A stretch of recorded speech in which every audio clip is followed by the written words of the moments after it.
ஊத்திக்கிட்டே இருந்திருக்கிறாங்க. பாத்திரம் எம்டியாவே இருந்திருக்கு. ஆனா ஊத்துன தண்ணி தான் எங்க போச்சுன்னு தெரியல.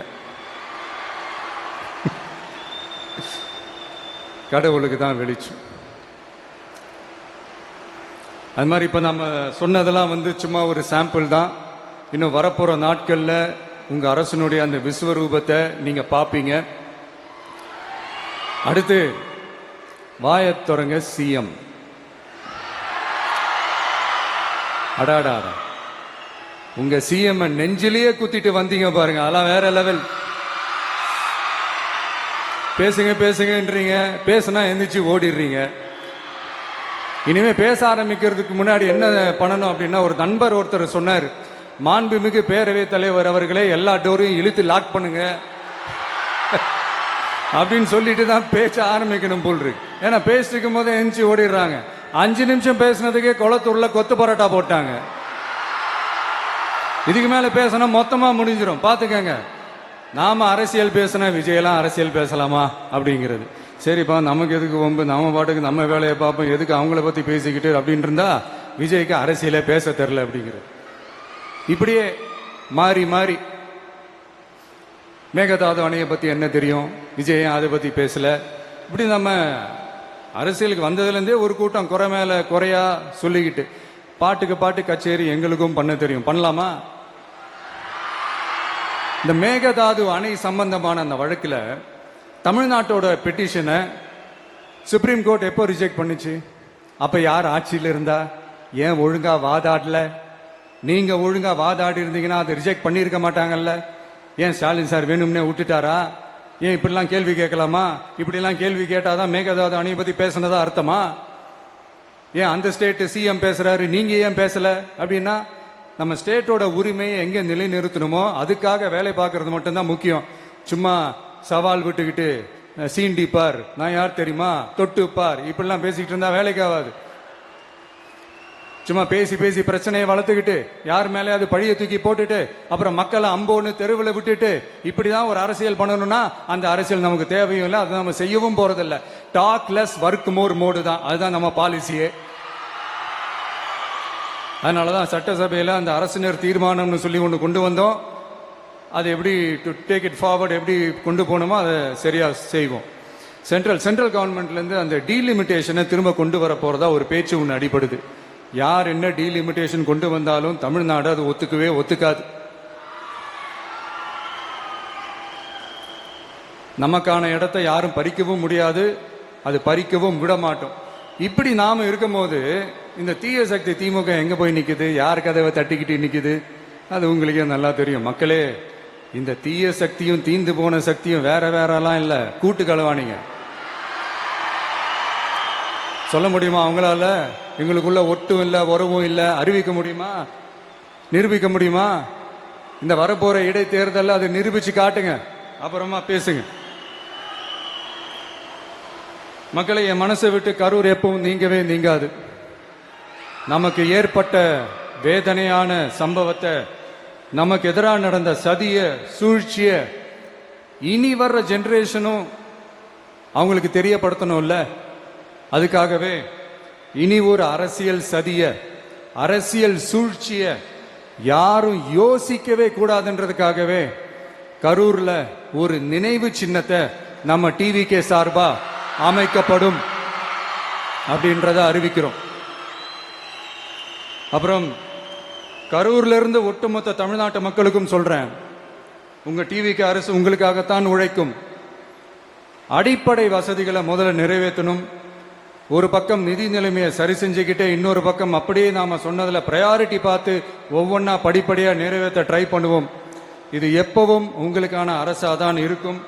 இந்த விஜய் உங்க விஜயா தான் இருப்பான். நீங்க உரிமையோட உங்க கவர்மெண்ட்டை நீங்க அணுகலாம். இந்த தீய சக்தி ஆட்சி முடிஞ்சு பொட்டிக்குள்ள போனதுல இருந்து என்னென்னமோ பண்றாங்க, இது ஏதோ பேசுறாங்க, சோஃபாங்கிறாங்க, வாஷிங் மெஷினுங்கிறாங்க. இந்த அரசியல் வியாபாரம் பண்றதுக்கான அந்த வெண்டிங் மெஷினே அவங்க தான்.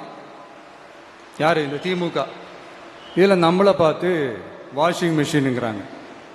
எலெக்ஷன்ல ஓட்டுக்கு காசு கொடுக்கிற அந்த கலாச்சாரத்தை, அந்த கல்ச்சரை அடிச்சு நொறுக்கி இருக்கிறோம். எலெக்ஷன்லயே அப்படி வேலை பார்த்த நமக்கு எதுக்கு இந்த குதிரை, கழுத, ஒட்டக பேரெல்லாம்? மக்களின் பக்கம் அப்படி இருக்கும்போது நமக்கு எதுக்கு இந்த பேரெல்லாம்? இந்த திருட்டு திமுக ஆட்சியை வச்சுக்கிட்டு ஊரடிச்சு ஒலையில போட்டு இந்த கொள்ளையை அடிச்சதுனாலதான் உங்க கரூர் கம்பெனி ஓனர் ஒருத்தர் எங்க எங்க இருக்காருன்னே தெரியாம ஓடு ஓடு ஓடு ஓடு ஓடு ஓடு ஓடு ஓடு வராம் பாரு வேட்டக்காரன் ஓடினே இருக்கிறாரு. இன்னொருத்தர் ஃபாரின்ல போய் ஒளிஞ்சுக்கிட்டார். ஃபாரின் ஸ்டாலின் சார் நினைச்சிட்டு போறீங்க, அவர் இல்ல. எனக்கு எப்பவுமே ஸ்டாலின் சார் மேல ஒரு தனி பாசம் ஒண்ணு உண்டு. அவர் கிடையாது, இவர் வேற. சிங்கப்பூருக்கு செக்கப்புக்கு போனார்ல அவரு. இன்னும் தோண்ட தோண்ட எத்தனை பேர் மாட்ட போறாங்களோ தெரியல.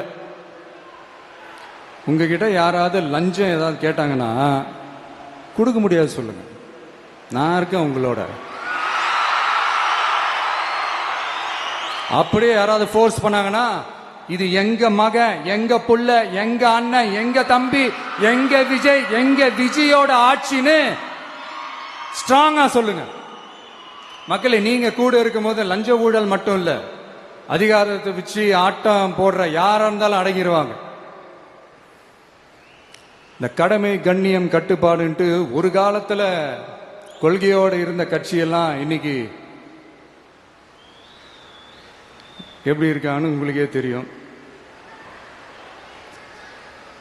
அதாவது இந்த டிவிகே கட்சியோட தலைவரை எதிர்க்கிறதுல ஒரு நியாயம் இருக்கு. ஏன்னா உங்க பொழப்புல மண்ணள்ளி போட்டான். என்ன இந்த ஊழல் லஞ்சம்லாம் பண்ண மாட்டேன்னு சொல்லி உங்க அரசியலை ஒரு தெருமுனைக்கு கொண்டாந்து விட்டான். மக்கள் வேற அவனை தான் நம்புறாங்க. ஸோ இந்த விஜயை எதிர்க்கிறதுல ஒரு அரசியல் நியாயம் இருக்குது, அது புரிஞ்சுக்கலாம். ஆனா இன்னைக்கு இந்த விஜய மக்கள் ஓட்டு போட்டு ஜெயிக்க வச்சு ஒரு தீர்ப்பை கொடுத்து மக்களுக்காக வேலை செய்யறதுக்காக முதலமைச்சரா உட்கார வச்சிருக்கிறாங்க. என்னமோ இன்னமும் நீங்க தான் ஆட்சியில் இருக்கிற மாதிரி விஜய் கரூருக்கெல்லாம் போகக்கூடாது, விஜய் இங்க போகக்கூடாது, அது செய்யக்கூடாது, இது செய்யக்கூடாதுன்னு எனக்கு புரியலையே. ஆட்சியில் இருக்கும் போது தான் இவ்வளவு கட்டுப்பாடெல்லாம் போட்டீங்க, எஸ்ஓபிஸ் எல்லாம் போட்டீங்க, ஸ்டாலின் சார் ஆபரேட்டிங் ப்ரொசீஜர்லாம் போட்டீங்க.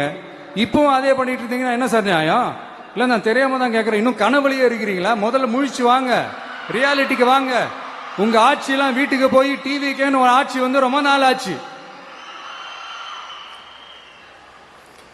ஒழுங்கா படி என்று சுப்ரீம் கோர்ட் ஓங்கி மண்டேலியே நறுக்கு நறுக்கு நறுக்கு என்று செம்மட்டியாலே அடிச்சும் இந்த திமுக முழிச்சுக்கல அப்படின்னா அப்ப கொஞ்சம் கஷ்டம்தான்.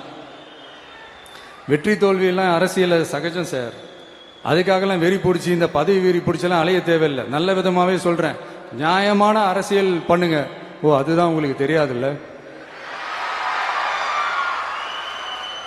இந்த தீய சக்தி திருத்தவும் முடியாது, அவங்களா திருந்துவாங்கன்னு பார்த்தா அதுவும் நடக்க போறதில்ல. அதனால வரப்போற இடைத்தேர்தல மக்களே இந்த தீய சக்தி திமுகவை நல்லா வெச்சு வெளுத்து விடுங்க. கான்பிடண்டா இருங்க மக்களே, நல்லதே நடக்கும், வெற்றி நிச்சயம். மீண்டும் சந்திக்கும் வரை நன்றி, வணக்கம்.